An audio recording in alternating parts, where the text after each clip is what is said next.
Amira rana ta wanka ba a boyan cibi, yau gashi ranar bikin ta ku ta zo.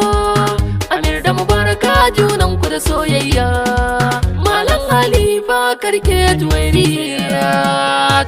Iyalan murgaye Alhaji Yusuf Muhammad Ammani tare da na Alhaji Jamilu Sunusi Bala, duka tare da na Alhaji Awwal Usman Dan Azumi, suna farin cikin gayyatar 'yan uwa da abokanan arziki zuwa wajen gagarumin daurin auren 'ya'yansu. Muhammad Ammani Yusuf, CEO Ammani Global, tare da gimbiyarsa Juwairiya Jamil Sunusi da ango Kamis Yusuf Ammani wanda aka fi sani da Amir, tare da gimbiyarsa Hajara Awwal Usman wadda aka fi sani da Mubaraka, wanda za a yi kamar haka ranar Lahadi 25 ga watan Disamba shekara ta 2022, lokaci karfe 11 na safe. Wurin daurin aure masallacin Juma'a da Tidin Yola Darul Hadis. Allah ya ba da ikon zuwa. Ranar bikin ta ku ta zo, Amir da Mubaraka junan ku da soyayya, Malam Halifa karke Juwairiya.